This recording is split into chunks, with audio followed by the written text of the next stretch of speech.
Hi, Phyllis here from southernfrugal.com. I'm getting ready to make a recipe that's going to call for clarified butter. And it occurred to me that maybe some of you younger ladies really didn't know how to, maybe don't know how to clarify butter. So I wanted to just do a real quick video on this. Alright, my recipe is going to call for 1/2 cup clarified butter. So what I've done, I've taken and this is salted butter, but obviously the unsalted would work this way too.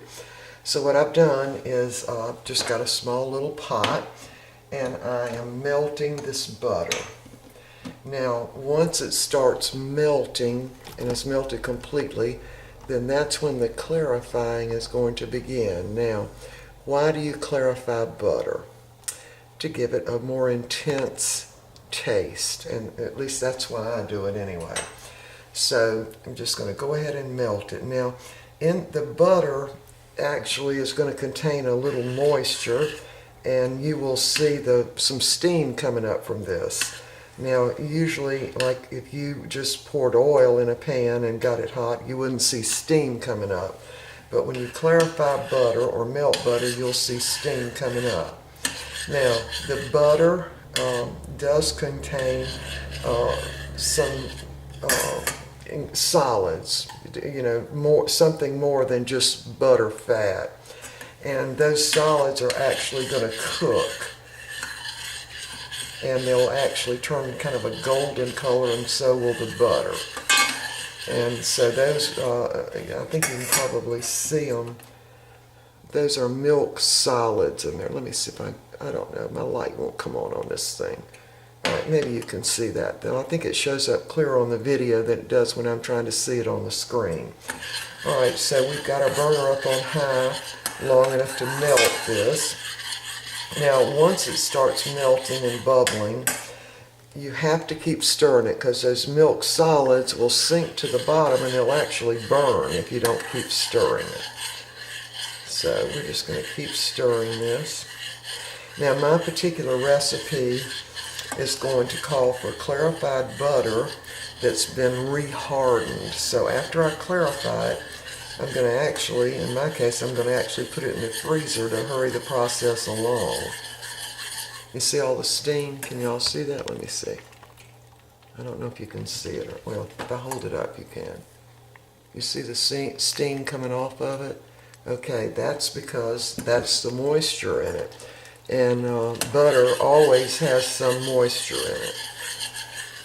Alright, now at this point, of course, you can really catch the smell of the butter. And if you're using butter and it doesn't smell right at this point, throw that out and start over because you've got rancid butter. But if it's got a good, clean, buttery smell, you know you're okay here. Alright, so this is already beginning to boil. Now I'm going to go ahead and turn my burner down just to medium low, and I'm going to keep stirring it. And what you're really doing when you're clarifying butter is you're kind of deep frying the milk solids in it. That's really sort of what you're doing.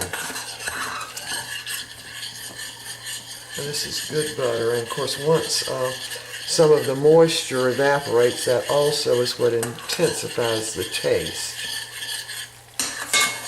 Alright, so it doesn't take long. Once it starts kind of just slightly turning golden brown, we'll take this off the burner. Alright, so you can see that creamy color on top is the milk solids, and they're going to start really, cooking here in just a minute.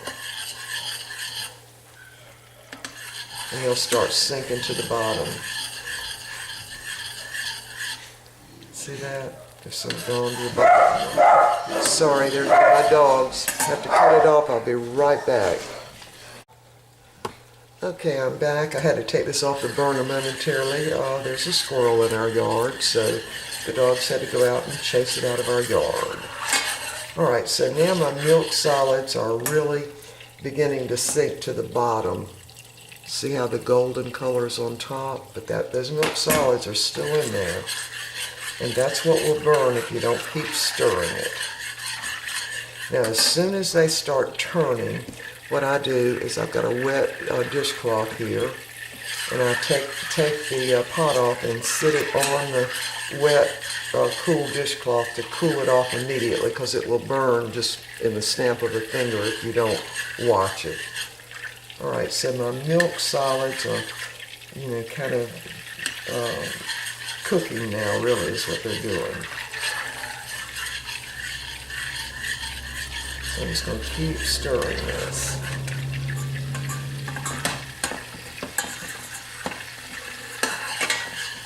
Now, I think in countries where they don't have refrigeration, like in India and probably Pakistan, after they milk the cows and take the cream off and churn the butter, they clarify it so it will keep. Because once you clarify it and all those milk solids are out of it, then you can it'll just keep on the shelf. Really nothing in it then to go bad. Alright, it's boiling pretty good now. See the change in the way it's cooking now? So it's just about ready. And the butter part will start turning really clear. And those little milk solids in there will sort of turn a golden color. So this really only takes 5 or 6 minutes, probably at the most. But this is exactly how you get a real intense buttery taste. Now I'm getting ready to make some butter streusel rolls, and I need the clarified butter for that. And I will do a video on that also. Alright, let me just keep checking it. Alright. And what I'm doing is looking for those, the color of the milk solids that have cooked down in the bottom of it now. And you want to make sure you don't burn it, because if you burn it, of course you'll have to throw it out, because it will taste pretty bad. Alright, so I think everything's kind of turned a golden color in the bottom. Now I'm going to take it off the burner, because I don't want it to cook anymore. Let's see if I can move this around. So now I'm going to sit it right down on this wet dish rag. So I need to cut my burner off and get it to cooling right away, because if you don't do that, see, it will continue cooking and you'll actually burn it. All right, let me turn my rag over and cool it some more. All right, let me see if y'all can see this down in the pot. You see how it's turned a golden brown, and those milk solids are all on the bottom. You see that? Let me get some out of my spoon. See the color? And so like 10 seconds longer and it would have started burning. But now we're going to have that intense flavor of the butter for our butter streusel rolls. Alright, I'm going to get this pot a little cooler, and then I'm going to put it in the freezer and let it reharden. Alright, we will see y'all next time, and I'm going to make the rolls. I've already got the dough rising over here. Alright, see you next time.